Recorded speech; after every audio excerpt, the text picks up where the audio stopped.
YCP అధికారంలో ఉండగా fibre net corporation లో అవినీతి జరిగిందంటూ అప్పటి ప్రతిపక్ష నేత చంద్రబాబుపై నమోదు చేసిన సిఐడి కేసును విజయవాడ ఏసీబీ కోర్టు కొట్టేసింది.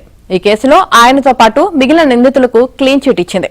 2014-19 మధ్య ఫైబర్ నెట్ కార్పొరేషన్ లో నిబంధనలను ఉల్లంఘించి వివిధ సాఫ్ట్వేర్ కంపెనీలకు టెండర్లను కట్టబెట్టారని, దానివల్ల కార్పొరేషన్ కు 114 కోట్ల వరకు ప్రభుత్వ ఖజానాకు నష్టం వాటిల్లిందని అప్పటి ఎండీ మధుసూదన్ రెడ్డి ఫిర్యాదుతో సిఐడి కేసు నమోదు చేసింది.